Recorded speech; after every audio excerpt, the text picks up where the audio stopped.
इस वीडियो ਵਿੱਚ ਆਪ ਦਾ ਸਵਾਗਤ ਹੈ। ਇਸ ਵੀਡੀਓ ਵਿੱਚ ਅਸੀਂ ਕਰਾਂਗੇ NMMS 2017 ਦਾ ਸੈਟ ਪੇਪਰ ਸੋਲਵਡ। ਸੋ ਆਓ ਚੱਲਦੇ ਹਾਂ ਇਸ ਦੇ ਪ੍ਰਸ਼ਨਾਂ ਵੱਲ। ਇੱਕ ਤੰਦਰੁਸਤ ਮਨੁੱਖ ਦੇ ਸਰੀਰ ਦਾ ਤਾਪਮਾਨ ਹੁੰਦਾ ਹੈ 32 degree Fahrenheit, 212 degree Fahrenheit, 100.4 degree Fahrenheit ਜਾਂ 98.6 ਡਿਗਰੀ ਫਾਰਨਹਾਈਟ। ਸੋ ਇਸ ਦਾ ਉੱਤਰ ਹੈ 98.6 ਡਿਗਰੀ ਫਾਰਨਹਾਈਟ। ਚੁੰਬਕ ਦੇ ਜਿਸ ਭਾਗ ਵਿੱਚ ਆਕਰਸ਼ਣ ਸਭ ਤੋਂ ਵੱਧ ਹੁੰਦਾ ਹੈ ਉਹ ਹੁੰਦਾ ਹੈ ਉੱਤਰੀ ਧਰੁਵ, ਦੋਵੇਂ ਧਰੁਵ, ਮੱਧ ਭਾਗ ਵਿੱਚ ਜਾਂ ਕੋਈ ਵੀ ਨਹੀਂ। ਸੋ ਇਸ ਦਾ ਉੱਤਰ ਹੋਏਗਾ ਦੋਵੇਂ ਧਰੁਵ। ਸੋ ਚੁੰਬਕ ਦੇ ਦੋਨੇ ਧਰੁਵਾਂ ਤੇ ਆਕਰਸ਼ਣ ਵੱਧ ਹੁੰਦਾ ਹੈ। ਸੋ ਅਗਲਾ ਪ੍ਰਸ਼ਨ ਹੈ, ਧੁਨੀ ਤਰੰਗ ਨੂੰ ਚੱਲਣ ਲਈ ਮਾਧਿਅਮ ਦੀ ਲੋੜ ਹੁੰਦੀ ਹੈ, ਮਾਧਿਅਮ ਦੀ ਲੋੜ ਨਹੀਂ ਹੁੰਦੀ, ਕੁਝ ਨਹੀਂ ਕਹਿ ਸਕਦੇ, ਸਿਰਫ ਠੋਸ ਮਾਧਿਅਮ ਦੀ ਲੋੜ ਹੁੰਦੀ ਹੈ। ਸੋ ਧੁਨੀ ਤਰੰਗ ਨੂੰ ਚੱਲਣ ਲਈ ਮਾਧਿਅਮ ਦੀ ਲੋੜ ਹੁੰਦੀ ਹੈ। ਸੋ ਆਓ ਚੱਲਦੇ ਹਾਂ ਅਗਲੇ ਪ੍ਰਸ਼ਨ ਤੇ। ਵਾਹਨ ਦੁਆਰਾ ਤੈਅ ਕੀਤੀ ਦੂਰੀ ਮਾਪਣ ਵਾਲਾ ਯੰਤਰ ਹੁੰਦਾ ਹੈ। ਵਾਹਨ ਦੁਆਰਾ ਤੈਅ ਕੀਤੀ ਦੂਰੀ ਮਾਪਣ ਵਾਲਾ ਯੰਤਰ ਹੈ ਸਪੀਡੋਮੀਟਰ, ਥਰਮਾਮੀਟਰ, ਓਡੀਮੀਟਰ ਜਾਂ ਕੋਈ ਨਹੀਂ। ਸੋ ਇਹਦਾ ਉੱਤਰ ਹੈ ਆਪਸ਼ਨ ਦੂਸਰੀ, ਓਡੋਮੀਟਰ। ਅਗਲਾ ਪ੍ਰਸ਼ਨ, ਮਨੁੱਖੀ ਅੱਖ ਕਿਸ ਵਰਗੀ ਹੁੰਦੀ ਹੈ?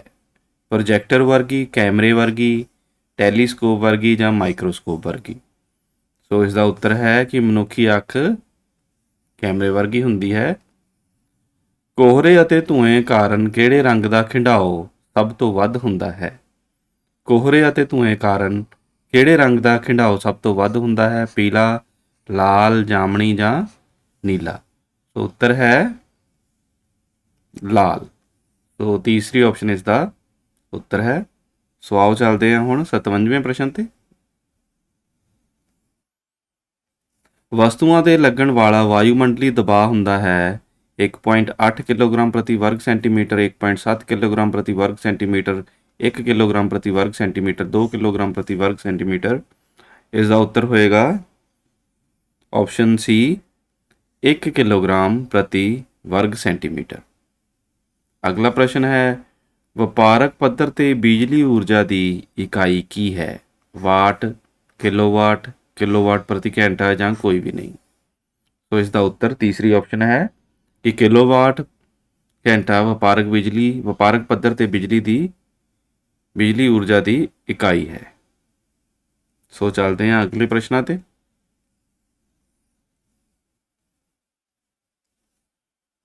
ਗਰਮ ਕਰਨ ਤੇ ਹੇਠ ਲਿਖਿਆ ਵਿੱਚੋਂ ਕਿਹੜਾ ਵੱਧ ਫੈਲਦਾ ਹੈ? ਇਹਨਾਂ 'ਚ ਦੱਸਣਾ ਹੈ CO2, H2O2, CaOH2, CaCO3। ਇਹਨਾਂ ਵਿੱਚੋਂ ਕਿਹੜਾ ਗਰਮ ਕਰਨ ਤੇ ਜ਼ਿਆਦਾ ਫੈਲਦਾ ਹੈ? ਸੋ ਉੱਤਰ ਹੈ CO2, ਜਾਣੀ ਕਿ ਕਾਰਬਨ ਡਾਈਆਕਸਾਈਡ ਗਰਮ ਕਰਨ ਤੇ ਜ਼ਿਆਦਾ ਫੈਲਦੀ ਹੈ। ਭੂਕੰਪ ਰਾਹੀਂ ਪੈਦਾ ਹੋਈਆਂ ਤਰੰਗਾਂ ਨੂੰ ਕੀ ਕਹਿੰਦੇ ਨੇ? ਭੂਕੰਪ ਰਾਹੀਂ ਪੈਦਾ ਹੋਈਆਂ ਤਰੰਗਾਂ ਨੂੰ ਸਿਸਮਕ ਤਰੰਗਾਂ ਕਹਿੰਦੇ ਨੇ। ਸੋ ਯਾਦ ਰੱਖਣਯੋਗ ਗੱਲ ਹੈ ਕਿ ਇਸ ਤਰੰਗਾਂ ਨੂੰ ਨਾਪਣ ਵਾਲੇ ਯੰਤਰ ਨੂੰ ਵੀ ਸਿਸਮੋਗ੍ਰਾਫ ਕਹਿੰਦੇ ਨੇ। ਅਗਲਾ ਪ੍ਰਸ਼ਨ, ਇੱਕ ਵਸਤੂ ਵਿਰਾਮ ਅਵਸਥਾ ਵਿੱਚ ਹੈ, ਵਸਤੂ ਦੀ ਚਾਲ ਹੋਏਗੀ। ਸੋ ਵਿਰਾਮ ਅਵਸਥਾ ਵਿੱਚ ਵਸਤੂ ਦੀ ਚਾਲ ਹਮੇਸ਼ਾ 0 ਮੀਟਰ ਪ੍ਰਤੀ ਸੈਕਿੰਡ ਹੁੰਦੀ ਹੈ। ਸੋ ਵਿਰਾਮ ਅਵਸਥਾ ਵਿੱਚ ਵਸਤੂ ਦੀ ਚਾਲ 0 ਹੁੰਦੀ ਹੈ। ਸੋ ਅੱਗੇ ਚੱਲਦੇ ਹਾਂ 62ਵੇਂ ਪ੍ਰਸ਼ਨ ਤੇ। 0.050 ਸੈਂਟੀਮੀਟਰ ਦੋ ਤਲ ਦੇ ਖੇਤਰਫਲ ਤੇ 25,000 ਪਾਸਕਲ ਦਬਾਅ ਲਗਾਉਣ ਲਈ ਕਿੰਨੇ ਬਲ ਦੀ ਲੋੜ ਹੁੰਦੀ ਹੈ? ਇਸ ਦਾ ਉੱਤਰ ਹੈ 5/4 N। ਅਗਲਾ ਪ੍ਰਸ਼ਨ ਹੈ, ਇਹਨਾਂ ਵਿੱਚੋਂ ਕਿਹੜੇ ਰੇਸ਼ੇ ਜੈਵ ਅਨਿਮਨੀਕ੍ਰਿਤ ਸੁਭਾਅ ਦੇ ਹਨ? ਉੱਨ, ਰੇਸ਼ਮ, ਕਪਾਹ ਜਾਂ ਨਾਇਲੋਨ। ਸੋ ਇਸ ਦੇ ਵਿੱਚ ਉੱਤਰ ਹੈ ਨਾਇਲੋਨ। ਅਗਲਾ ਪ੍ਰਸ਼ਨ, ਤਾਂਬੇ ਅਤੇ ਐਲੂਮੀਨੀਅਮ ਦੀਆਂ ਤਾਰਾਂ ਧਾਤ ਦੇ ਕਿਸ ਗੁਣ ਕਾਰਨ ਬਣਾਈਆਂ ਜਾ ਸਕਦੀਆਂ ਹਨ? ਤਾਂਬੇ ਅਤੇ ਐਲੂਮੀਨੀਅਮ ਦੀਆਂ ਤਾਰਾਂ ਧਾਤ ਦੇ ਕਿਸ ਗੁਣ ਕਾਰਨ ਬਣਾਈਆਂ ਜਾ ਸਕਦੀਆਂ ਹਨ? ਖਿਚੀਣਸ਼ੀਲਤਾ, ਚਾਲਕਤਾ, ਕੁਟੀਣਸ਼ੀਲਤਾ ਜਾਂ ਧੁਨਿਕ। ਸੋ ਇਸ ਦਾ ਉੱਤਰ ਹੈ ਆਪਸ਼ਨ ਏ, ਖਿਚੀਣਸ਼ੀਲਤਾ, ਯਾਨੀ ਕਿ ਉਹਨਾਂ ਨੂੰ ਜ਼ਿਆਦਾ ਖਿੱਚਿਆ ਜਾ ਸਕਦਾ ਹੈ। ਇਸੇ ਗੁਣ ਕਰਕੇ ਤਾਂਬੇ ਅਤੇ ਐਲੂਮੀਨੀਅਮ ਦੀਆਂ ਤਾਰਾਂ ਬਣਾਈਆਂ ਜਾਂਦੀਆਂ ਹਨ। ਸੋ ਆਓ ਚੱਲਦੇ ਹਾਂ ਅਗਲੇ ਪ੍ਰਸ਼ਨ ਤੇ। ਧਾਤਵੀ ਆਕਸਾਈਡ ਦਾ ਕਿਹੜਾ ਸੁਭਾਅ ਹੈ? ਤੇਜ਼ਾਬੀ, ਖਾਰੀ, ਉਦਾਸੀਨ, ਤੇਜ਼ਾਬੀ ਅਤੇ ਖਾਰੀ ਦੋਵੇਂ ਹੀ। ਸੋ ਧਾਤਵੀ ਆਕਸਾਈਡ ਦਾ ਸੁਭਾਅ ਦੱਸਣਾ ਹੈ, ਉਹ ਹੈ ਆਪਸ਼ਨ ਬੀ ਖਾਰੀ। ਸੋ ਧਾਤਵੀ ਆਕਸਾਈਡ ਖਾਰੀ ਸੁਭਾਅ ਦੀ ਹੁੰਦੀ ਹੈ। ਅਗਲਾ ਪ੍ਰਸ਼ਨ, ਹੇਠ ਲਿਖਿਆਂ ਵਿੱਚੋਂ ਕਿਸ ਤੱਤ ਨੂੰ ਖਿੱਚ ਕੇ ਤਾਰਾਂ ਬਣਾਈਆਂ ਜਾ ਸਕਦੀਆਂ ਹਨ? ਸਲਫਰ, ਕਾਰਬਨ, ਫਾਸਫੋਰਸ ਜਾਂ ਲੋਹਾ। ਸੋ ਇਸ ਦਾ ਉੱਤਰ ਹੈ ਕਿ ਲੋਹੇ ਨੂੰ ਖਿੱਚ ਕੇ ਇਸ ਦੀਆਂ ਤਾਰਾਂ ਬਣਾਈਆਂ ਜਾ ਸਕਦੀਆਂ ਹਨ। ਅਗਲਾ ਹੈ ਪ੍ਰਸ਼ਨ, ਹੇਠ ਲਿਖਿਆਂ ਵਿੱਚੋਂ ਕਿਹੜੇ ਨਾ ਸਮਾਪਤ ਹੋਣ ਵਾਲੇ ਪ੍ਰਕਿਰਤਿਕ ਸਾਧਨ ਹਨ? ਹੇਠ ਲਿਖਿਆਂ ਵਿੱਚੋਂ ਕਿਹੜੇ ਨਾ ਸਮਾਪਤ ਹੋਣ ਵਾਲੇ ਪ੍ਰਕਿਰਤਿਕ ਸਾਧਨ ਹਨ? ਖਣਿਜ, ਪ੍ਰਕਿਰਤਿਕ ਗੈਸ, ਕੋਲਾ ਜਾਂ ਹਵਾ। ਸੋ ਇਸ ਦਾ ਉੱਤਰ ਹੋਏਗਾ ਆਪਸ਼ਨ ਚੌਥੀ, ਹਵਾ। ਸੋ ਚੱਲਦੇ ਹਾਂ ਹੁਣ ਅਗਲੇ ਪ੍ਰਸ਼ਨਾਂ ਵੱਲ। 68ਵਾਂ ਪ੍ਰਸ਼ਨ,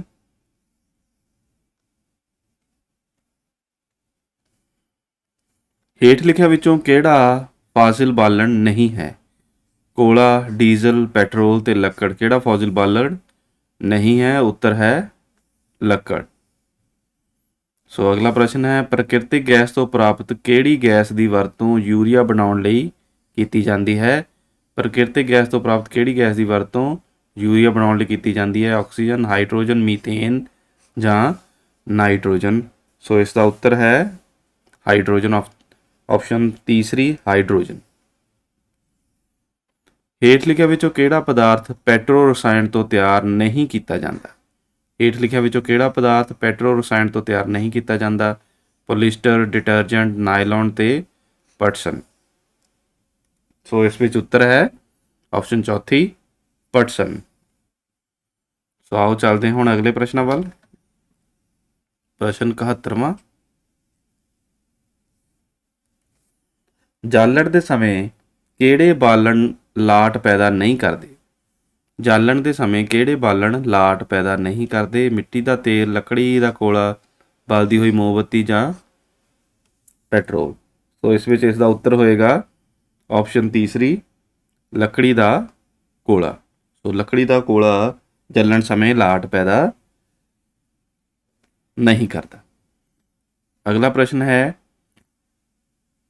ਕੀੜੀ ਦੇ ਡੰਗ ਦੇ ਪ੍ਰਭਾਵ ਨੂੰ ਕਿਸ ਤਰ੍ਹਾਂ ਉਦਾਸੀਨ ਕੀਤਾ ਜਾ ਸਕਦਾ ਹੈ? ਫਾਰਮਿਕ ਐਸਿਡ ਰਾਹੀਂ, ਸੋਡੀਅਮ ਹਾਈਡਰੋਜਨ ਕਾਰਬੋਨੇਟ ਰਾਹੀਂ, ਮੈਗਨੀਸ਼ੀਅਮ ਹਾਈਡਰੋਆਕਸਾਈਡ ਰਾਹੀਂ ਜਾਂ ਕੈਲਸ਼ੀਅਮ ਆਕਸਾਈਡ ਰਾਹੀਂ। ਸੋ ਇਸ ਵਿੱਚ ਉੱਤਰ ਹੈ 72ਵੇਂ ਦਾ ਆਪਸ਼ਨ ਦੂਸਰੀ, ਸੋਡੀਅਮ ਹਾਈਡਰੋਜਨ ਕਾਰਬੋਨੇਟ। ਅਗਲਾ ਪ੍ਰਸ਼ਨ ਹੈ, ਘਰਾਂ ਵਿੱਚ ਪਾਣੀ ਦੀ ਸਪਲਾਈ ਲਈ ਵਰਤੇ ਜਾਣ ਵਾਲੇ ਲੋਹੇ ਦੀ ਪਾਈਪ ਨੂੰ ਜੰਗ ਕਿਉਂ ਨਹੀਂ ਲੱਗਦਾ?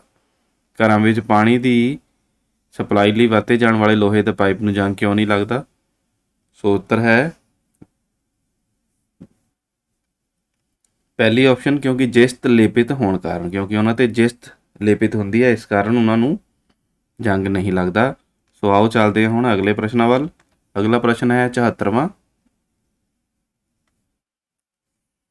ਜਦੋਂ ਨਿੰਬੂ ਦੇ ਰਸ ਵਿੱਚ ਮਿੱਠਾ ਸੋਡਾ ਮਿਲਾਇਆ ਜਾਂਦਾ ਹੈ ਤਾਂ ਕਿਸ ਗੈਸ ਦੇ ਬੁਲਬੁਲੇ ਬਣਦੇ ਹਨ? ਆਕਸੀਜਨ ਗੈਸ ਦੇ, ਨਾਈਟ੍ਰੋਜਨ ਦੇ, ਕਾਰਬਨ ਡਾਈਆਕਸਾਈਡ ਦੇ ਜਾਂ ਹਾਈਡਰੋਜਨ ਦੇ। ਸੋ ਉੱਤਰ ਹੈ ਕਾਰਬਨ ਡਾਈਆਕਸਾਈਡ ਦੇ। ਸੋ ਆਪਸ਼ਨ ਤੀਸਰੀ ਇਸ ਦਾ ਉੱਤਰ ਹੈ। ਅਗਲੇ ਪ੍ਰਸ਼ਨ ਵੱਲ ਚੱਲਦੇ ਹਾਂ। 75ਵਾਂ ਪ੍ਰਸ਼ਨ, ਇਹਨਾਂ ਵਿੱਚੋਂ ਕਿਹੜਾ ਸਹੀ ਮੇਲ ਨਹੀਂ ਹੈ? ਕਲੋਰੋਫਿਲ, ਪ੍ਰਕਾਸ਼ ਸੰਸ਼ਲੇਸ਼ਣ, ਅਮਰਵੇਲ ਪਰਜੀਵੀ ਹੈ, ਖੁੰਬਾਂ ਉੱਲੀ ਹਨ, ਕਾਈ ਪਰਪੋਸ਼ੀ ਹੈ। ਸੋ ਇਹਨਾਂ ਵਿੱਚੋਂ ਕਿਹੜਾ ਸਹੀ ਮੇਲ ਨਹੀਂ ਹੈ? ਉਹ ਹੈ ਡੀ ਆਪਸ਼ਨ, ਯਾਨੀ ਕਿ ਡੀ ਆਪਸ਼ਨ ਸਹੀ ਮੇਲ ਨਹੀਂ ਹੈ, ਯਾਨੀ ਕਿ ਕਾਈ ਜਿਹੜੀ ਹੈ ਪਰਪੋਸ਼ੀ ਨਹੀਂ ਹੁੰਦੀ। ਸੋ ਆਓ ਹੁਣ ਚੱਲਦੇ ਹਾਂ 76ਵੇਂ ਪ੍ਰਸ਼ਨ ਤੇ।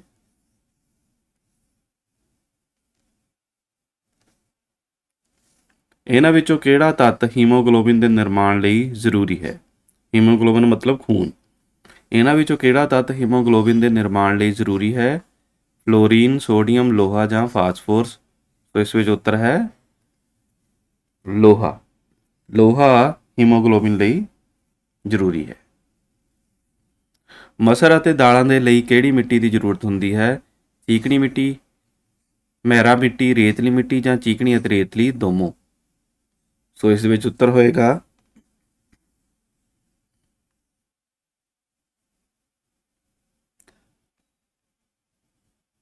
ਮਹਿਰਾ ਮਿੱਟੀ। ਸੋ ਆਪਸ਼ਨ ਦੂਸਰੀ ਇਸ ਦਾ ਉੱਤਰ ਹੈ ਕਿ ਮਹਿਰਾ ਮਿੱਟੀ ਚਾਹੀਦੀ ਹੁੰਦੀ ਹੈ ਮਸਰ ਅਤੇ ਦਾਲਾਂ ਦੇ ਲਈ। ਸੋ ਅਗਲਾ ਪ੍ਰਸ਼ਨ ਹੈ, ਡੈਸ਼ ਦੇ ਸਰੀਰ ਦੇ ਪਾਸਿਆਂ ਵਾਲੇ ਭਾਗ ਤੇ ਛੋਟੇ ਛੋਟੇ ਛੇਕ ਹੁੰਦੇ ਹਨ। ਕਿਸ ਦੇ ਹੁੰਦੇ ਨੇ? ਕਬੂਤਰ ਦੇ, ਗੰਡੋਏ ਦੇ, ਕਾਕਰੋਚ ਦੇ ਜਾਂ ਲੀਚ ਦੇ। ਸੋ ਇਸ ਦਾ ਉੱਤਰ ਹੈ ਸੀ ਉੱਤਰ ਹੈ ਕਾਕਰੋਚ। ਕਾਕਰੋਚ ਦੇ ਸਰੀਰ ਦੇ ਪਾਸਿਆਂ ਵਾਲੇ ਭਾਗ ਤੇ ਛੋਟੇ ਛੋਟੇ ਛੇਕ ਹੁੰਦੇ ਹਨ। ਸੋ ਅਗਲੇ ਪ੍ਰਸ਼ਨ ਵੱਲ ਚੱਲਦੇ ਹਾਂ।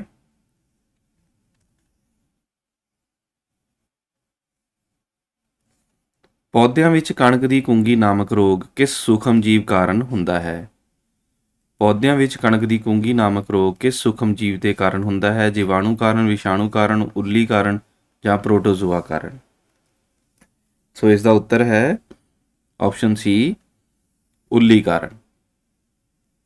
ਹੁਣ ਚੱਲਦੇ ਅਗਲੇ ਪ੍ਰਸ਼ਨ ਤੇ। ਸਜੀਵਾਂ ਵਿੱਚ ਆਨੂਵੰਸ਼ਿਕ ਗੁਣਾਂ ਦੀ ਇਕਾਈ ਕੀ ਹੈ? ਸਜੀਵਾਂ ਵਿੱਚ ਆਨੂਵੰਸ਼ਿਕ ਗੁਣਾਂ ਦੀ ਇਕਾਈ ਹੈ ਗੁਣਸੂਤਰ। ਸਜੀਵਾਂ ਵਿੱਚ ਆਨੂਵੰਸ਼ਿਕ ਗੁਣਾਂ ਦੀ ਇਕਾਈ ਗੁਣਸੂਤਰ ਹੈ। ਸੋ ਅਗਲਾ ਪ੍ਰਸ਼ਨ ਵੱਲ ਚੱਲਦੇ ਹਾਂ। ਹਾਈਡਰਾ ਕਿਸ ਵਿਧੀ ਨਾਲ ਜਨਨ ਕਰਦਾ ਹੈ? ਹਾਈਡਰਾ ਕਿਸ ਵਿਧੀ ਰਾਹੀਂ ਜਨਨ ਕਰਦਾ ਹੈ? ਦੋ ਖੰਡਨ, ਬੀਜਾਣੂ ਰਾਹੀਂ, ਬਡਿੰਗ ਰਾਹੀਂ ਜਾਂ ਬਹੁ ਖੰਡਨ ਰਾਹੀਂ। ਸੋ ਇਸ ਦਾ ਉੱਤਰ ਹੋਏਗਾ ਬਡਿੰਗ ਰਾਹੀਂ, ਯਾਨੀ ਕਿ ਹਾਈਡਰਾ ਬਡਿੰਗ ਰਾਹੀਂ ਜਨਨ ਕਰਦਾ ਹੈ। ਹੁਣ ਚੱਲਦੇ ਹਾਂ ਅਗਲੇ ਪ੍ਰਸ਼ਨ ਤੇ। 82ਵਾਂ ਪ੍ਰਸ਼ਨ। ਪਿੱਤ ਰਸ ਮਨੁੱਖੀ ਸਰੀਰ ਦੇ ਕਿਸ ਅੰਗ ਵਿੱਚ ਇਕੱਠਾ ਹੁੰਦਾ ਹੈ? ਪਿੱਤ ਰਸ ਮਨੁੱਖੀ ਸਰੀਰ ਦੇ ਕਿਸ ਅੰਗ ਵਿੱਚ ਇਕੱਠਾ ਹੁੰਦਾ ਹੈ? ਲੋਂਬਾ, ਜਿਗਰ, ਮੈਦਾ ਤੇ ਪਿੱਤਾ। ਸੋ ਪਿੱਤ ਰਸ ਤੋਂ ਸਿੱਧਾ ਹੀ ਮਤਲਬ ਸਾਫ਼ ਬਣਦਾ ਪਿਆ ਹੈ ਕਿ ਇਹ ਪਿੱਤੇ ਵਿੱਚ ਇਕੱਠਾ ਹੁੰਦਾ ਹੈ। ਸੋ ਨਾਮ ਆਪਸ ਮਿਲਦੇ ਨੇ, ਪਿੱਤ ਰਸ ਪਿੱਤੇ ਵਿੱਚ ਇਕੱਠਾ ਹੁੰਦਾ ਹੈ। ਅਗਲਾ ਪ੍ਰਸ਼ਨ ਹੈ, ਹੇਠ ਲਿਖਿਆਂ ਵਿੱਚੋਂ ਕਿਹੜੀ ਫਸਲ ਖਰੀਫ ਦੀ ਫਸਲ ਨਹੀਂ ਹੈ? ਸੋ ਇਸ ਵਿੱਚ ਉੱਤਰ ਹੋਏਗਾ ਮੱਕੀ ਦੀ ਫਸਲ। ਸੋ ਦੂਸਰੀ ਆਪਸ਼ਨ ਜਿਹੜੀ ਹੈ ਉਹ ਖਰੀਫ ਦੀ ਫਸਲ ਨਹੀਂ ਹੈ। ਅਗਲੇ ਪ੍ਰਸ਼ਨ ਵੱਲ ਚੱਲਦੇ ਹਾਂ। ਅਮੀਬਾ ਆਪਣਾ ਭੋਜਨ ਕਿਸ ਦੀ ਸਹਾਇਤਾ ਨਾਲ ਲੈਂਦਾ ਹੈ?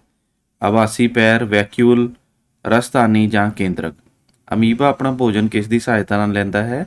ਆਵਾਸੀ ਪੈਰ, ਵੈਕਿਊਲ, ਰਸਧਾਨੀ ਜਾਂ ਕੇਂਦਰਕ। ਸੋ ਇਸ ਦਾ ਉੱਤਰ ਹੈ ਆਵਾਸੀ ਪੈਰਾਂ ਨਾਲ। ਸੋ ਪਹਿਲੀ ਆਪਸ਼ਨ ਇਸ ਦਾ ਉੱਤਰ ਸੀ। ਸੋ ਆਓ ਹੁਣ ਚੱਲਦੇ ਹਾਂ ਅਗਲੇ ਪ੍ਰਸ਼ਨਾਂ ਵੱਲ। 85ਵਾਂ ਪ੍ਰਸ਼ਨ। ਰੇਸ਼ਮ ਦੇ ਕੀੜੇ ਦੀ ਜੀਵਨ ਚੱਕਰ ਲਈ ਸਹੀ ਤਰਤੀਬ ਕਿਹੜੀ ਹੈ? ਅੰਡਾ, ਪਿਊਪਾ, ਲਾਰਵਾ, ਪ੍ਰੌੜ। ਪ੍ਰਸ਼ਨ ਇੱਕ ਵਾਰ ਫਿਰ ਦੇਖ ਲੈਂਦੇ ਹਾਂ। ਰੇਸ਼ਮ ਦੇ ਕੀੜੇ ਦੀ ਜੀਵਨ ਚੱਕਰ ਲਈ ਸਹੀ ਤਰਤੀਬ ਕਿਹੜੀ ਹੈ? ਅੰਡਾ, ਪਿਊਪਾ, ਲਾਰਵਾ, ਪ੍ਰੌੜ। ਅੰਡਾ, ਲਾਰਵਾ, ਪਿਊਪਾ, ਪ੍ਰੌੜ। ਪ੍ਰੌੜ, ਅੰਡਾ, ਲਾਰਵਾ, ਪਿਊਪਾ। ਪ੍ਰੌੜ, ਪਿਊਪਾ, ਲਾਰਵਾ ਤੇ ਅੰਡਾ।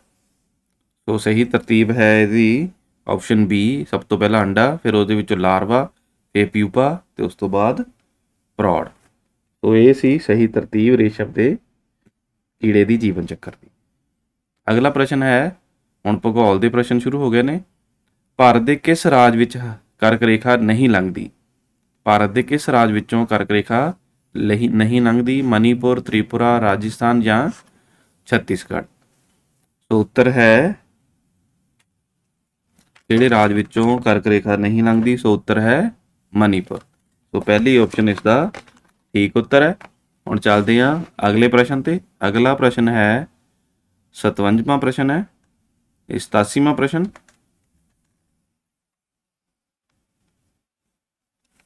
ਸੰਗਮਰਮਰ ਕਿਸ ਮੂਲ ਚੱਟਾਨ ਤੋਂ ਬਣਦੀ ਹੈ? ਹੀਰਾ ਚੱਟਾਨ ਤੋਂ, ਸਲੇਟ ਤੋਂ, ਕੋਲੇ ਤੋਂ ਜਾਂ ਚੂਨਾ ਪੱਥਰ ਤੋਂ। ਸੋ ਇਸ ਦਾ ਉੱਤਰ ਹੋਏਗਾ ਕਿ ਸੰਗਮਰਮਰ ਚੂਨਾ ਪੱਥਰ ਤੋਂ ਬਣਦੀ ਹੈ।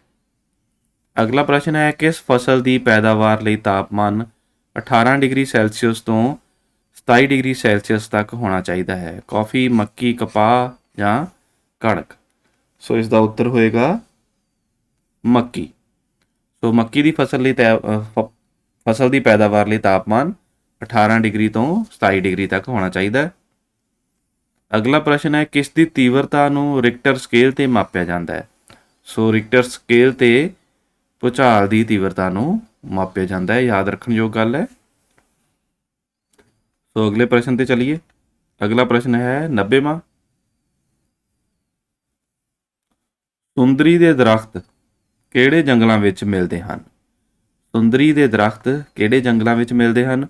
ਮਾਰੂਥਲੀ ਜੰਗਲ, ਸਦਾਬਹਾਰ ਜੰਗਲ, ਡੈਲਟਾਈ ਜੰਗਲ ਜਾਂ ਪਰਬਤੀ ਜੰਗਲ? ਸੋ ਇਹ ਮਿਲਦੇ ਨੇ ਬੀ ਆਪਸ਼ਨ, ਡੈਲਟਾਈ ਜੰਗਲ ਵਿੱਚ ਮਿਲਦੇ ਨੇ ਸੁੰਦਰੀ ਦੇ ਦਰਖਤ। ਅਗਲਾ ਪ੍ਰਸ਼ਨ ਹੈ ਭਿਲਾਈ ਲੋਹਾ ਇਸਪਾਤ ਉਦਯੋਗ।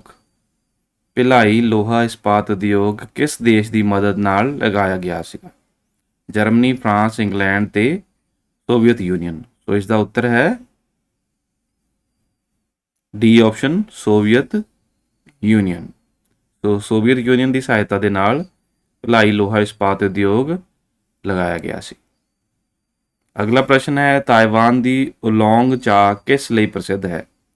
ਤਾਇਵਾਨ ਦੀ ਉਲੋਂਗ ਚਾਹ ਕਿਸ ਲਈ ਪ੍ਰਸਿੱਧ ਹੈ? ਰੰਗ, ਲੰਬਾਈ, ਸਵਾਦ ਜਾਂ ਕੀਮਤ? ਸੋ ਇਹ ਪ੍ਰਸਿੱਧ ਹੈ ਸਵਾਦ ਦੇ ਲਈ। ਹੁਣ ਚੱਲਦੇ ਹਾਂ ਅਗਲੇ ਪ੍ਰਸ਼ਨ ਵੱਲ। 93ਵਾਂ ਪ੍ਰਸ਼ਨ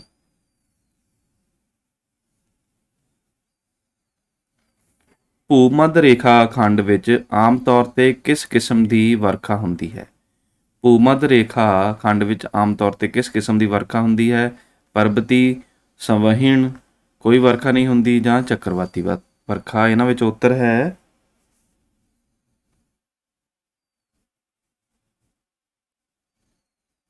ਸੰਵਹਿਣ, ਯਾਨੀ ਕਿ ਦੂਸਰੀ ਆਪਸ਼ਨ ਇਸ ਦਾ ਉੱਤਰ ਹੈ। ਹੁਣ ਚੱਲਦੇ ਹਾਂ ਅਗਲੇ ਪ੍ਰਸ਼ਨ ਤੇ। ਨੰਦਾ ਦੇਵੀ ਚੋਟੀ ਕਿਸ ਰਾਜ ਵਿੱਚ ਸਥਿਤ ਹੈ? ਨੰਦਾ ਦੇਵੀ ਚੋਟੀ ਕਿਸ ਰਾਜ ਵਿੱਚ ਸਥਿਤ ਹੈ? ਹਿਮਾਚਲ ਪ੍ਰਦੇਸ਼, ਉੱਤਰਾਖੰਡ, ਸਿੱਕਮ, ਜੰਮੂ ਅਤੇ ਕਸ਼ਮੀਰ? ਸੋ ਇਸ ਦਾ ਉੱਤਰ ਹੋਏਗਾ ਉੱਤਰਾਖੰਡ, ਆਪਸ਼ਨ ਤੀਸਰੀ। ਨੰਦਾ ਦੇਵੀ ਚੋਟੀ ਉੱਤਰਾਖੰਡ ਵਿੱਚ ਹੈ। ਅਗਲਾ ਪ੍ਰਸ਼ਨ ਹੈ ਭਾਰਤ ਦੇ ਕਿਹੜੇ ਰਾਜ ਵਿੱਚ ਮੈਂਗਨੀਜ਼ ਦਾ ਉਤਪਾਦਨ ਹੁੰਦਾ ਹੈ? ਪੰਜਾਬ, ਰਾਜਸਥਾਨ, ਹਰਿਆਣਾ ਤੇ ਜੰਮੂ ਕਸ਼ਮੀਰ? ਸੋ ਮੈਂਗਨੀਜ਼ ਦਾ ਉਤਪਾਦਨ ਹੁੰਦਾ ਹੈ ਆਪਸ਼ਨ ਬੀ, ਰਾਜਸਥਾਨ ਵਿੱਚ। ਸੋ ਚੱਲਦੇ ਹਾਂ ਅਗਲੇ ਪ੍ਰਸ਼ਨ ਵੱਲ। ਅਗਲਾ ਪ੍ਰਸ਼ਨ ਹੈਗਾ 96ਵਾਂ ਪ੍ਰਸ਼ਨ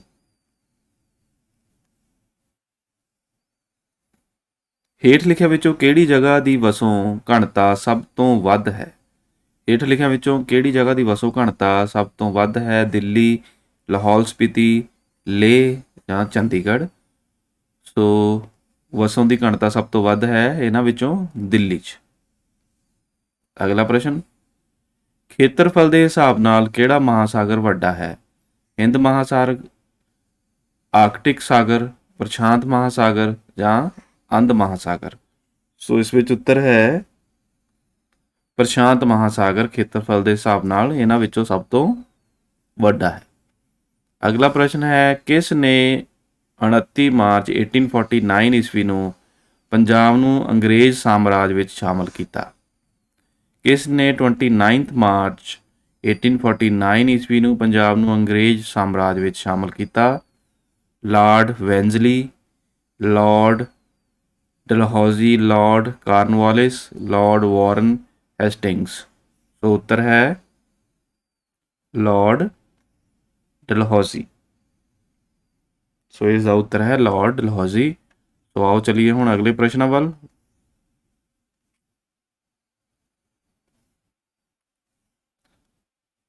(1774) ਈਸਵੀ ਵਿੱਚ ਸਰਵਉੱਚ ਅਦਾਲਤ ਦੀ ਸਥਾਪਨਾ ਕਿੱਥੇ ਕੀਤੀ ਗਈ ਸੀ? 1774 ਈਸਵੀ ਵਿੱਚ ਸਰਵਉੱਚ ਅਦਾਲਤ ਦੀ ਸਥਾਪਨਾ ਕਿੱਥੇ ਕੀਤੀ ਗਈ? ਮੈਸੂਰ, ਸੂਰਤ, ਦਿੱਲੀ ਜਾਂ ਕਲਕੱਤਾ? ਸੋ ਇਸ ਦਾ ਉੱਤਰ ਹੈ ਆਪਸ਼ਨ ਡੀ, ਕਲਕੱਤਾ, ਯਾਨੀ ਕਿ ਚੌਥੀ ਆਪਸ਼ਨ ਇਸ ਦਾ ਸਹੀ ਉੱਤਰ ਹੈ।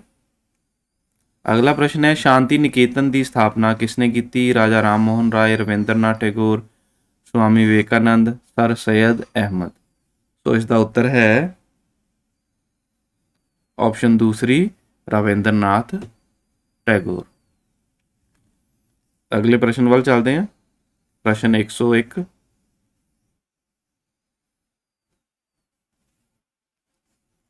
ਭਾਰਤ ਵਿੱਚ ਪਹਿਲੀ ਰੇਲਵੇ ਲਾਈਨ ਕਿੱਥੋਂ ਤੋਂ ਕਿੱਥੋਂ ਤੱਕ ਬਣਾਈ ਗਈ? ਮੁੰਬਈ ਤੋਂ ਥਾਣੇ ਤੱਕ, ਕਲਕੱਤਾ ਤੋਂ ਰਾਣੀਗੰਜ ਤੱਕ, ਕਲਕੱਤਾ ਤੋਂ ਪਿਸ਼ਾਵਰ ਤੱਕ, ਦਿੱਲੀ ਤੋਂ ਆਗਰਾ ਤੱਕ। ਸੋ ਇਸ ਦਾ ਉੱਤਰ ਹੈ ਮੁੰਬਈ ਤੋਂ ਥਾਣੇ ਤੱਕ। ਸੋ ਪਹਿਲੀ ਆਪਸ਼ਨ ਇਸ ਦਾ ਸਹੀ ਉੱਤਰ ਹੈ। ਸਤਿਆ ਸੋਧਕ ਸਮਾਜ ਨਾਂ ਦੀ ਸੰਸਥਾ ਦੀ ਸਥਾਪਨਾ ਕਿਸ ਦੁਆਰਾ ਕੀਤੀ ਗਈ? ਸਤਿਆ ਸੋਧਕ ਸਮਾਜ ਨਾਂ ਦੀ ਸੰਸਥਾ ਦੀ ਸਥਾਪਨਾ किस द्वारा की गई? डॉक्टर भीमराव अंबेडकर, परियार रामास्वामी, वीर सलिंगम या ज्योतिबा फुले। सो इसका उत्तर है ऑप्शन डी, ज्योतिबा फुले राही। बिरसा मुंडे ने किहड़े इलाके विच विद्रोह शुरू किया सी? बिरसा मुंडे ने किहड़े इलाके विच विद्रोह शुरू किया सी? मणिपुर के पहाड़ी इलाके विच, छोटा नागपुर के इलाके विच, रांची के दखण के इलाके विच या मेघालय विच। सो इसका उत्तर है छोटा नागपुर, यानी कि ऑप्शन दूसरी इसका उत्तर है कि छोटा नागपुर के इलाके विच बिरसा मुंडे ने विद्रोह शुरू किया सी।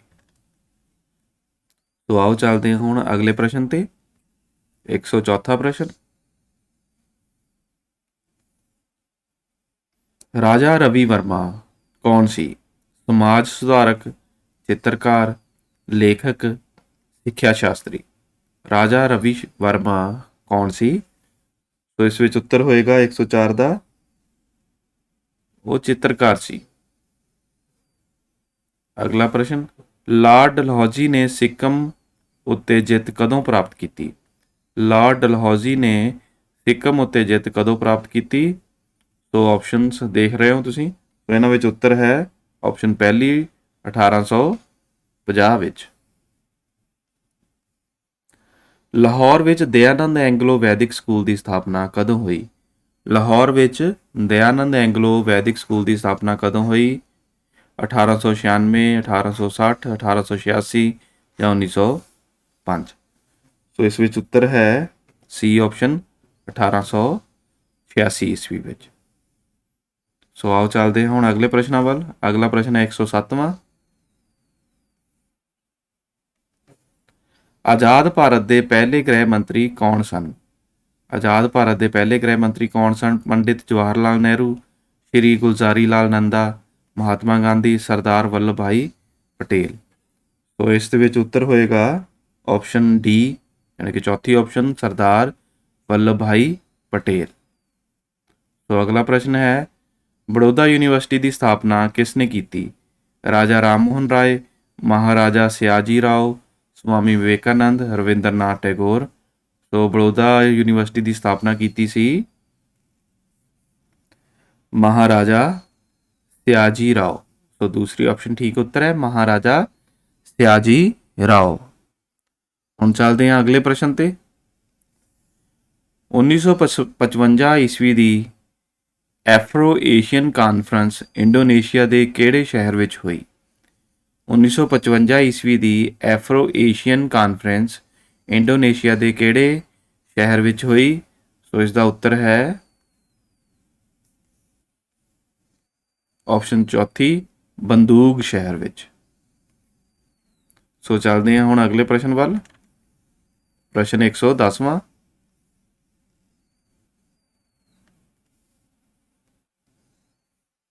संविधान मसौदा कमेटी ने डैश मीटिंग कीतियां?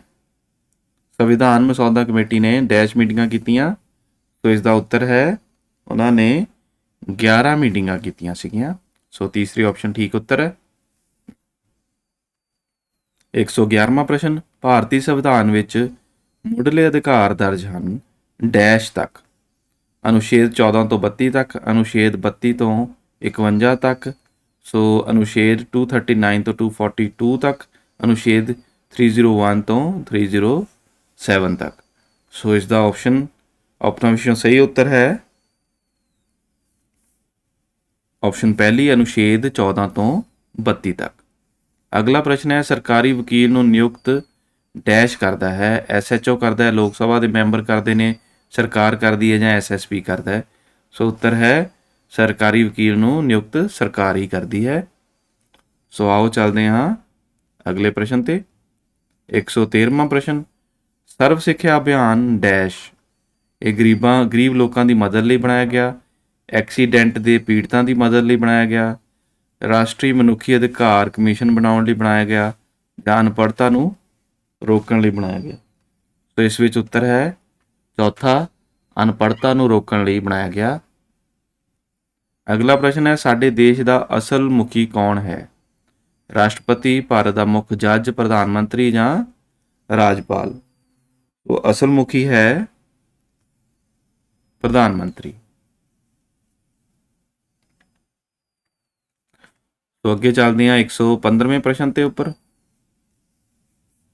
ਸੋ 115ਵਾਂ ਪ੍ਰਸ਼ਨ ਹੈ ਡਾਕਟਰ BR ਅੰਬੇਦਕਰ ਸਨ ਡੈਸ਼ ਉਹ ਸਰਕਾਰੀ ਵਕੀਲ ਸਨ, ਸੰਵਿਧਾਨ ਮਸੌਦਾ ਕਮੇਟੀ ਦੇ ਚੇਅਰਮੈਨ ਸਨ, ਆਜ਼ਾਦ ਭਾਰਤ ਦੇ ਪਹਿਲੇ ਰਾਸ਼ਟਰਪਤੀ ਸਨ, ਆਜ਼ਾਦ ਭਾਰਤ ਦੇ ਪਹਿਲੇ ਪ੍ਰਧਾਨ ਮੰਤਰੀ ਸਨ।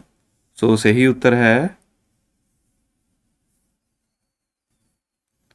ਆਪਸ਼ਨ ਦੂਸਰੀ, ਸੰਵਿਧਾਨ ਮਸੌਦਾ ਕਮੇਟੀ ਦੇ ਚੇਅਰਮੈਨ ਸਨ। ਸੋ ਅਗਲਾ ਪ੍ਰਸ਼ਨ ਹੈ ਸੰਵਿਧਾਨ ਦੀ ਧਾਰਾ 330 ਅਤੇ 332 ਅਧੀਨ ਅਨੁਸੂਚਿਤ ਜਾਤੀਆਂ ਅਤੇ ਜਨਜਾਤੀਆਂ ਲਈ ਲੋਕ ਸਭਾ ਅਤੇ ਰਾਜ ਸਭਾ ਅਤੇ ਰਾਜ ਵਿਧਾਨ ਸਭਾਵਾਂ ਵਿੱਚ ਇਹਨਾਂ ਦੀ ਜਨਸੰਖਿਆ ਦੇ ਅਨੁਪਾਤ ਅਨੁਸਾਰ ਸੀਟਾਂ ਰਾਖਵੀਆਂ ਰੱਖੇ ਜਾਣ ਦੀ ਵਿਵਸਥਾ ਹੈ। ਆਰੰਭ ਵਿੱਚ ਇਹ ਵਿਵਸਥਾ ਸੀ। ਸੋ ਆਓ ਇਹਦੇ ਆਪਸ਼ਨ ਦੇਖਦੇ ਹਾਂ। ਆਰੰਭ ਵਿੱਚ ਇਹ ਵਿਵਸਥਾ ਸੀ ਸਿਰਫ 20 ਸਾਲ ਲਈ, ਸਿਰਫ 40 ਸਾਲ ਲਈ, ਸਿਰਫ 5 ਸਾਲ ਲਈ, ਸਿਰਫ 10 ਸਾਲ ਲਈ। ਸੋ ਇਸ ਦਾ ਉੱਤਰ ਹੈ ਸਿਰਫ ਤੇ ਸਿਰਫ 10 ਸਾਲ ਲਈ। ਅਗਲਾ ਪ੍ਰਸ਼ਨ ਹੈ ਭਾਰਤੀ ਸੰਘ ਵਿੱਚ ਡੈਸ਼ ਰਾਜ ਅਤੇ ਡੈਸ਼ ਕੇਂਦਰੀ ਰਾਜ ਹਨ। ਇਸ ਦਾ ਉੱਤਰ ਹੈ ਇਹਨਾਂ ਆਪਸ਼ਨ ਵਿੱਚੋਂ ਆਪਸ਼ਨ A 29 ਰਾਜ ਅਤੇ 7 ਕੇਂਦਰੀ ਰਾਜ ਹਨ। ਸੋ ਅਗਲੇ ਪ੍ਰਸ਼ਨ ਤੇ ਚੱਲਦੇ ਹਾਂ। 118ਵਾਂ ਪ੍ਰਸ਼ਨ ਸੂਚਨਾ ਅਧਿਕਾਰ ਅਧਿਨਿਯਮ ਤੋਂ ਭਾਵ ਹੈ। ਸੂਚਨਾ ਅਧਿਕਾਰ ਅਧਿਨਿਯਮ ਤੋਂ ਭਾਵ ਹੈ ਲੋਕਾਂ ਨੂੰ ਸਰਕਾਰ ਦੇ ਹਰੇਕ ਵਿਭਾਗ ਦੀ ਸੂਚਨਾ ਪ੍ਰਾਪਤ ਕਰਨ ਦਾ ਅਧਿਕਾਰ ਜਿਸ ਦਾ ਪ੍ਰਭਾਵ ਉਹਨਾਂ 'ਤੇ ਸਿੱਧੇ ਜਾਂ ਅਸਿੱਧੇ ਢੰਗ ਨਾਲ ਪੈਂਦਾ ਹੈ। ਲੋਕਾਂ ਨੂੰ ਵਸਤਾਂ ਖਰੀਦਣ ਲਈ ਪ੍ਰੇਰਿਤ ਕਰਨਾ, ਵਿਗਿਆਨ ਰਾਹੀਂ ਦੂਸਰੀਆਂ ਚੀਜ਼ਾਂ ਦੇ ਵਿਰੁੱਧ ਗਲਤ ਜਾਂ ਬੇਬੁਨਿਆਦ ਚਰਚਾ ਨਾ ਕੀਤਾ ਜਾਵੇ, ਔਰਤਾਂ ਦੀ ਪੜ੍ਹਾਈ 'ਤੇ ਜ਼ੋਰ ਦਿੱਤਾ ਜਾਵੇ। ਸੋ ਸੂਚਨਾ ਅਧਿਕਾਰ ਅਧਿਨਿਯਮ ਤੋਂ ਭਾਵ ਹੈ ਪਹਿਲੀ ਆਪਸ਼ਨ, ਭਾਵ ਕਿ ਲੋਕਾਂ ਨੂੰ ਸਰਕਾਰ ਦੇ ਹਰੇਕ ਵਿਭਾਗ ਦੀ ਸੂਚਨਾ ਪ੍ਰਾਪਤ ਕਰਨ ਦਾ ਅਧਿਕਾਰ ਜਿਸ ਦਾ ਪ੍ਰਭਾਵ ਉਹਨਾਂ 'ਤੇ ਸਿੱਧੇ ਜਾਂ ਸਿੱਧੇ ਢੰਗ ਨਾਲ ਪੈਂਦਾ ਹੈ। ਅਗਲਾ ਪ੍ਰਸ਼ਨ ਹੈ ਰਾਜ ਸਭਾ ਵਿੱਚੋਂ ਹਰੇਕ 2 ਸਾਲ ਬਾਅਦ ਕਿੰਨੇ ਮੈਂਬਰ ਰਿਟਾਇਰ ਹੋ ਜਾਂਦੇ ਹਨ? ਰਾਜ ਸਭਾ ਵਿੱਚੋਂ ਕਿੰਨੇ ਮੈਂਬਰ ਹਰ 2 ਸਾਲ ਬਾਅਦ ਰਿਟਾਇਰ ਹੋ ਜਾਂਦੇ ਨੇ? ਸੋ ਉੱਤਰ ਹੈ 1/3 ਭਾਗ, ਜਾਣੀ ਕਿ ਤੀਸਰਾ ਹਿੱਸਾ ਮੈਂਬਰਾਂ ਦਾ ਹਰ 2 ਸਾਲਾਂ ਬਾਅਦ ਰਿਟਾਇਰ ਹੋ ਜਾਂਦਾ ਹੈ। ਸੋ ਆਓ ਹੁਣ ਚੱਲਦੇ ਹਾਂ ਅਗਲੇ ਪ੍ਰਸ਼ਨ ਵੱਲ। ਪ੍ਰਸ਼ਨ 120ਵਾਂ ਭਾਰਤ ਦੀ ਵੰਡ ਹੋਈ। ਸੋ ਤੁਹਾਨੂੰ ਪਤਾ ਹੈ ਭਾਰਤ ਦੀ ਵੰਡ ਹੋਈ ਹੈ 1947 ਈਸਵੀ ਵਿੱਚ। ਸੋ 1947 ਈਸਵੀ ਵਿੱਚ ਭਾਰਤ ਦੀ ਵੰਡ ਹੋਈ। ਸੋ ਆਓ ਹੁਣ ਚੱਲਦੇ ਹਾਂ ਗਣਿਤ ਭਾਗ ਵੱਲ। ਛਾਇਆ ਅੰਕਿਤ ਭਾਗ ਦੇ ਲਈ ਭਿੰਨ ਕਿਹੜਾ ਹੈ? ਜਿੱਦਾਂ ਕਿ ਤੁਸੀਂ ਇਹਦੇ ਵਿੱਚ ਦੇਖ ਪਾ ਰਹੇ ਹੋ ਕਿ ਇਹਦੇ ਵਿੱਚ 4 ਹਿੱਸੇ ਕੀਤੇ ਗਏ ਨੇ। ਸੋ 4 ਵਿੱਚੋਂ 2 ਹਿੱਸਿਆਂ ਨੂੰ ਛਾਇਆ ਅੰਕਿਤ ਕੀਤਾ ਹੈ। ਸੋ ਇਹਦੇ ਵਿੱਚੋਂ ਸਹੀ ਉੱਤਰ ਹੋਏਗਾ 2/4। ਸੋ ਅਗਲੇ ਪ੍ਰਸ਼ਨ ਵੱਲ ਚੱਲਦੇ ਹਾਂ। 122ਵਾਂ ਪ੍ਰਸ਼ਨ ਵਰਗ ਦਾ ਪਰਿਮਾਪ ਡੈਸ਼ ਗੁਣਾ ਇੱਕ ਭੁਜਾ ਦੀ ਲੰਬਾਈ। ਸੋ ਡੈਸ਼ ਗੁਣਾ ਇੱਕ ਭੁਜਾ ਦੀ ਲੰਬਾਈ। ਸੋ ਵਰਗ ਦੇ ਕਿੰਨੀਆਂ ਭੁਜਾਵਾਂ ਹੁੰਦੀਆਂ ਨੇ? ਵਰਗ ਦੀਆਂ ਭੁਜਾਵਾਂ ਹੁੰਦੀਆਂ ਨੇ 4। ਸੋ 4 ਨੂੰ ਭੁਜਾ ਦੀ ਲੰਬਾਈ ਨਾਲ ਗੁਣਾ ਕਰ ਦਿਓ। ਸੋ ਆਪਸ਼ਨ ਹੋ ਗਈ 4। ਸੋ ਤੀਸਰੀ ਆਪਸ਼ਨ ਉੱਤਰ 4। ਅਗਲਾ ਪ੍ਰਸ਼ਨ ਹੈ ਕਿ -m ਵਿੱਚੋਂ 7 ਘਟਾਉਣ ਵਿੱਚ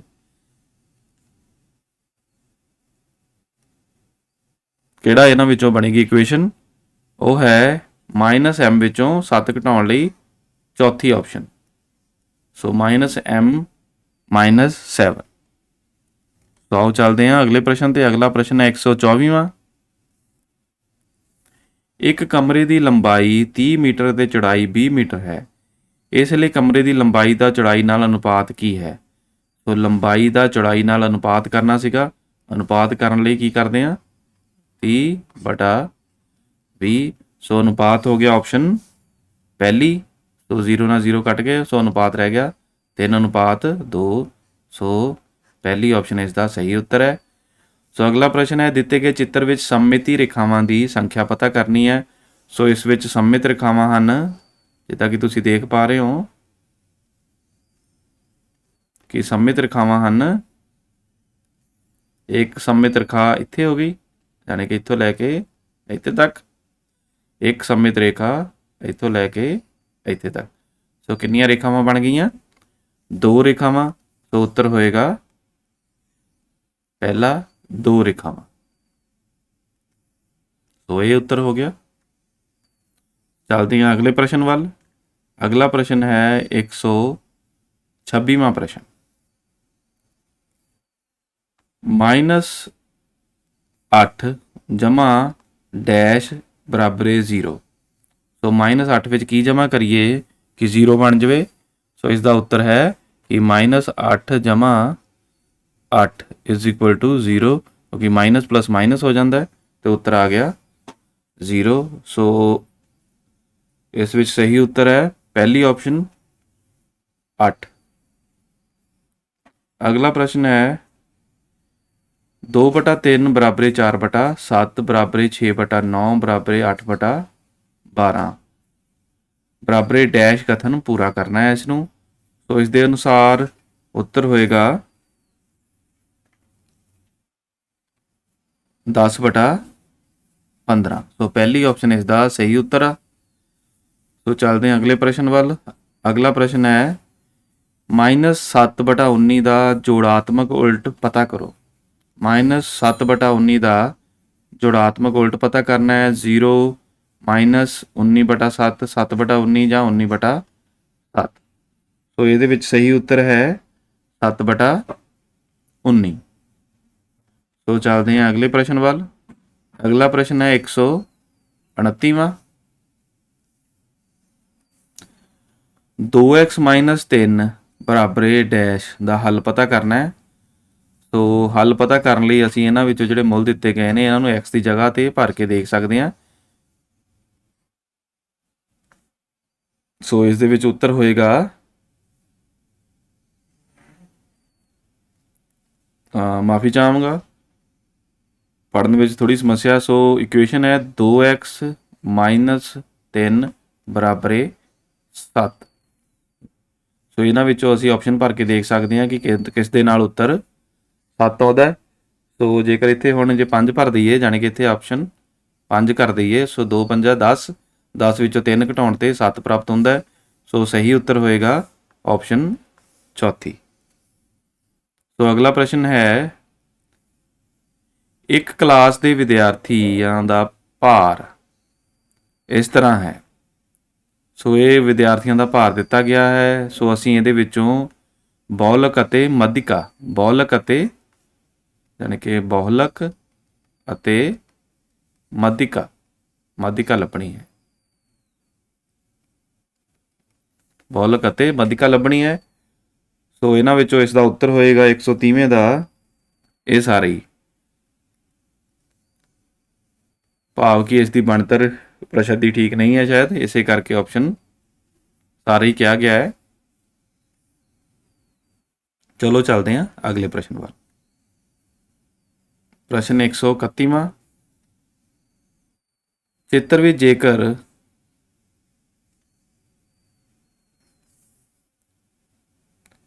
ਪਿਛਲੇ ਪ੍ਰਸ਼ਨ ਦੇ ਦੁਆਰਾ ਜਾਣਾ ਪਏਗਾ। ਪਿਛਲੇ ਪ੍ਰਸ਼ਨ ਦਾ ਸ਼ਾਇਦ ਉੱਤਰ ਗਲਤ ਹੋ ਗਿਆ। ਸੋ ਪਿਛਲੇ ਪ੍ਰਸ਼ਨ ਦੇ ਦੁਆਰਾ ਚੱਲਦੇ ਹਾਂ। ਸੋ ਉਹਦੇ ਵਿੱਚ ਬਹੁਲਕ ਅਤੇ ਮੱਧਿਕਾ ਪਤਾ ਕਰਨ ਨੂੰ ਕਿਹਾ ਗਿਆ ਸੀਗਾ। ਸੋ ਉਹਦੇ ਵਿੱਚ ਬਹੁਲਕ ਅਤੇ ਮੱਧਿਕਾ ਸੀ 38 ਤੇ 40। ਸੋ ਪਹਿਲੀ ਆਪਸ਼ਨ ਉਹਦੇ ਵਿੱਚ ਹੈ। ਸੋ ਪਹਿਲੀ ਆਪਸ਼ਨ ਉਸ ਦਾ ਉੱਤਰ ਸੀਗਾ। सो अगला प्रश्न है 131वां प्रश्न। 131वां प्रश्न है जिहड़ा ਇਹਦੀ ਬਣਤਰ ਦੀ ਥੋੜੀ ਸਮੱਸਿਆ ਹੈ ਇਹਦੇ ਵਿੱਚ। ਸੋ ਇਹਦੇ ਵਿੱਚ ਉੱਤਰ ਉਹਨਾਂ ਨੇ ਸਾਰੇ ਦਿੱਤੇ ਨੇ ਕਿਉਂਕਿ ਪ੍ਰਸ਼ਨ ਗਲਤ ਬਣਿਆ ਹੋਇਆ ਹੈ। ਸੋ ਸਾਰੇ ਹੀ ਆਪਸ਼ਨ ਇਹਦੇ ਵਿੱਚ ਇਹਨਾਂ ਨੂੰ ਠੀਕ ਦੱਸਿਆ ਗਿਆ ਹੈ, ਭਾਵ ਕਿ ਇਹ ਪ੍ਰਸ਼ਨ ਦੀ ਬਣਤਰ ਠੀਕ ਨਹੀਂ ਹੈ। ਸੋ ਅੱਗੇ ਚੱਲਦੇ ਹਾਂ ਅਗਲੇ ਉੱਤਰ ਤੇ। ਅਗਲਾ ਪ੍ਰਸ਼ਨ ਹੈ 132ਵਾਂ ਪ੍ਰਸ਼ਨ। ਇੱਕ ਸੰਖਿਆ ਆਪਣੇ ਵਰਗ ਦੇ ਉਲਟ ਕ੍ਰਮ ਦਾ 64 ਗੁਣਾ ਹੈ, ਸੰਖਿਆ ਪਤਾ ਕਰੋ। ਇੱਕ ਸੰਖਿਆ ਆਪਣੇ ਵਰਗ ਦੇ ਉਲਟ ਕ੍ਰਮ ਦਾ 64 ਗੁਣਾ ਹੈ, ਸੰਖਿਆ ਪਤਾ ਕਰਨੀ ਹੈ। 10, 4, 2 ਜਾਂ 16। ਤਾਂ ਇਸ ਦੇ ਵਿੱਚ ਉੱਤਰ ਹੋਏਗਾ 4।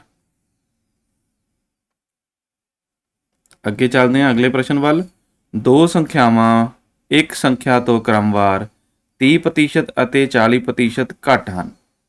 ਦੋ ਸੰਖਿਆਵਾਂ ਇੱਕ ਸੰਖਿਆ ਤੋਂ ਕ੍ਰਮਵਾਰ 30% ਅਤੇ 40% ਘੱਟ ਹਨ। ਪਤਾ ਕਰੋ ਕਿ ਦੂਸਰੀ ਸੰਖਿਆ ਪਹਿਲੀ ਸੰਖਿਆ ਤੋਂ ਕਿੰਨੇ ਪ੍ਰਤੀਸ਼ਤ ਵੱਧ ਹੈ। ਸੋ ਇਸ ਵਿੱਚ ਉੱਤਰ ਹੈ 133ਵੇਂ ਦਾ 14/2/7%। ਸੋ ਅੱਗੇ ਪ੍ਰਸ਼ਨ ਤੇ ਚੱਲਦੇ ਹਾਂ। ਪ੍ਰਸ਼ਨ 134ਵਾਂ। 1 ਰੁਪਏ ਦੇ 12 ਸੰਤਰੇ ਵੇਚਣ ਤੇ ਇੱਕ ਆਦਮੀ ਨੂੰ 20% ਘਾਟਾ ਹੁੰਦਾ ਹੈ। 1 ਰੁਪਏ ਦੇ 12 ਸੰਤਰੇ ਵੇਚਣ ਤੇ ਇੱਕ ਆਦਮੀ ਨੂੰ 20% ਘਾਟਾ ਹੁੰਦਾ ਹੈ। ਉਹ 1 ਰੁਪਏ ਦੇ ਕਿੰਨੇ ਸੰਤਰੇ ਵੇਚੇ ਤਾਂ ਕਿ ਉਸਨੂੰ 20% ਦਾ ਲਾਭ ਹੋ ਸਕੇ। ਸੋ ਇਸ ਵਿੱਚ ਇਸ ਦਾ ਉੱਤਰ ਹੈ 8। ਸੋ ਆਓ ਚੱਲਦੇ ਹਾਂ ਅਗਲੇ ਪ੍ਰਸ਼ਨ ਵੱਲ। ਪ੍ਰਸ਼ਨ 135ਵਾਂ। ਜੇਕਰ ਕਿਸੇ ਸਮਚਤੁਰਭੁਜ ਦਾ ਖੇਤਰਫਲ 1/2x ਦੀ ਵਰਗ ਜਮ੍ਹਾਂ 2x ਜਮ੍ਹਾਂ 3/2 ਹੈ ਤਾਂ ਇਸ ਦਾ ਸਭ ਤੋਂ ਛੋਟਾ ਵਿਕਰਨ ਕਿੰਨਾ ਹੋਏਗਾ। ਸੋ ਇਸ ਵਿੱਚ ਇਸ ਦਾ ਉੱਤਰ ਹੈ ਡੀ ਆਪਸ਼ਨ, यानी कि चौथी ऑप्शन x+1। अगला प्रश्न है चित्र डैश। आ चित्र बनाया गया है किस चीज़ ਨੂੰ ਦਰਸਾਉਂਦਾ ਹੈ। चित्र ਤੁਸੀਂ देख पा रहे हो कि चित्र किस चीज़ ਨੂੰ ਦਰਸਾਉਂਦਾ है ਇਹ। ਸੋ ਇਸ ਵਿੱਚ ऑप्शन है, ऑप्शनों ਵਿੱਚੋਂ सही उत्तर है किरण ਨੂੰ ਦਰਸਾਉਂਦਾ ਹੈ। ਤੁਹਾਨੂੰ ਪਤਾ ਹੀ ਹੈ ਜੇਕਰ ਇੱਕ ਸਟਾਰਟਿੰਗ ਪੁਆਇੰਟ ਹੋਵੇ ਤੇ ਦੂਸਰਾ ਪੁਆਇੰਟ ਅਨਲਿਮਿਟਡ यानी कि ਇੱਧਰ ਤੀਰ ਦਾ ਨਿਸ਼ਾਨ ਹੋਵੇ ਤਾਂ ਇਹ ਕਿਰਨ ਨੂੰ ਦਰਸਾਉਂਦਾ ਹੈ। ਜੇਕਰ ਦੋਨੇ ਪਾਸੇ ਤੀਰ ਦੇ ਨਿਸ਼ਾਨ ਹੋਣ ਤਾਂ ਇਹ ਰੇਖਾ ਨੂੰ ਦਰਸਾਉਂਦਾ ਹੁੰਦਾ ਹੈ। ਸੋ ਇਹ ਨਿਸ਼ਾਨ ਕਿਰਨ ਨੂੰ ਦਰਸਾਉਂਦਾ ਹੈ। ਸੋ ਇਸ ਦੇ ਵਿੱਚੋਂ ਰੇਖਾ ਖੰਡ ਵੀ ਦੇਖ ਲੈਂਦੇ ਹਾਂ। ਜੇਕਰ ਪੁਆਇੰਟ ਲੱਗੇ ਹੋਣ ਇੱਦਾਂ ਤਾਂ ਇੱਧਰ ਤੀਰ ਦੇ ਨਿਸ਼ਾਨ ਹੈ ਤੇ ਇਸ ਪੁਆਇੰਟ ਤੋਂ ਲੈ ਕੇ ਇਸ ਪੁਆਇੰਟ ਤੱਕ ਇਹ ਰੇਖਾ ਖੰਡ ਹੁੰਦੀ ਹੈ। ਕੋਣ ਦਾ ਤਾਂ ਤੁਹਾਨੂੰ ਪਤਾ ਹੀ ਹੈ, ਇਹ ਕੋਣ ਦਾ ਨਿਸ਼ਾਨ। ਸੋ ਚੱਲਦੇ ਹਾਂ ਹੁਣ ਅਗਲੇ ਪ੍ਰਸ਼ਨ ਵੱਲ। अगला प्रश्न है 137वां प्रश्न। चित्र विच व्यास किहड़ा है। इस व्यास दसना है कि व्यास किहड़ा है। तो OB तो तुसीं देख पा रहे हो कि अर्ध व्यास है। AC व्यास हो सकता है। OA भी अर्ध व्यास है, इत्थों लैके इत्थे तक ये अर्ध व्यास है। तो OC ये भी अर्ध व्यास है। सो बाकी सारे अर्ध व्यास ने, तो व्यास है सिर्फ AC। सो AC A तो लैके C तक, सो ये व्यास है। सो चलते हैं अगले प्रश्न वाल। 138वां प्रश्न। 70 डिग्री का कोण किस तरह का कोण है। न्यून कोण, अधिक कोण, रिलैक्स कोण, रिफ्लैक्स कोण या समकोण। न्यून कोण, अधिक कोण, रिफ्लैक्स कोण या समकोण। तो न्यून कोण 90 तो घट डिग्री वाले नूं कहंदे ने। अधिक कोण 90 ਤੋਂ ਵੱਧ ਡਿਗਰੀ ਵਾਲਿਆਂ ਨੂੰ ਕਹਿੰਦੇ ਨੇ। ਸਮਕੋਣ 90 ਡਿਗਰੀ ਵਾਲੇ ਨੂੰ ਕਹਿੰਦੇ ਨੇ ਤੇ ਰਿਫਲੈਕਸ ਕੋਣ 180 ਤੋਂ ਵੀ ਜਿਹੜਾ ਵੱਧ ਹੁੰਦਾ ਹੈ ਉਸ ਨੂੰ ਕਹਿੰਦੇ ਨੇ। ਸੋ ਇਸ ਵਿੱਚ ਸਹੀ ਉੱਤਰ ਹੈ 70 ਡਿਗਰੀ ਦਾ ਕੋਣ ਨਿਊਨ ਕੋਣ ਹੈ। तो अगले प्रश्न ਵੱਲ ਚੱਲਦੇ ਹਾਂ। ਡੈਸ਼ ਇੱਕ ਬੰਦ ਆਕ੍ਰਿਤੀ ਦੇ 4 ਚੁਫੇਰੇ ਦੀ ਦੂਰੀ ਹੈ। ਡੈਸ਼ ਇੱਕ ਬੰਦ ਆਵ੍ਰਿਤੀ ਦੇ 4 ਚੁਫੇਰੇ ਦੀ ਦੂਰੀ ਹੈ। अर्ध व्यास, परिमाप, खेत्रफल ਜਾਂ व्यास। सो इसका सही उत्तर है परिमाप। सो दूसरी ऑप्शन इसका सही उत्तर है। अगला प्रश्न है 4 भुजावां वाला बहुभुज एक डैश ਕਹਿਲਾਉਂਦਾ ਹੈ। ਸੋ 4 ਭੁਜਾਵਾਂ ਵਾਲਾ ਬਹੁਭੁਜ ਕਹਿਲਾਉਂਦਾ ਹੈ ਚਤੁਰਭੁਜ। ਸੋ ਵਿਦਿਆਰਥੀਓ, ਇਹ ਸੀ 2017 ਦੇ ਪੇਪਰ ਦੇ ਸੈਟ ਦੇ 90 ਪ੍ਰਸ਼ਨ। ਸੋ ਇਹਨਾਂ ਨੂੰ ਅਸੀਂ ਇਸ ਵੀਡੀਓ ਵਿੱਚ ਹੱਲ ਕੀਤਾ ਹੈ। ਸੋ ਇਹੋ ਜਿਹੀਆਂ ਹੋਰ ਵੀਡੀਓ ਪਾਉਣ ਦੇ ਲਈ ਚੈਨਲ ਨਾਲ ਜੁੜੇ ਰਹੋ ਅਤੇ ਉਮੀਦ ਹੈ ਕਿ ਇਹੋ ਜਿਹੀਆਂ ਵੀਡੀਓ ਤੁਹਾਡੇ NMMS ਦੇ ਪੇਪਰਾਂ ਵਿੱਚ ਬਹੁਤ ਸਹਿਯੋਗੀ ਸਾਬਤ ਹੋਣਗੀਆਂ। ਸੋ ਵੀਡੀਓ ਦੇਖਣ ਲਈ ਤੁਹਾਡਾ ਬਹੁਤ ਬਹੁਤ ਧੰਨਵਾਦ।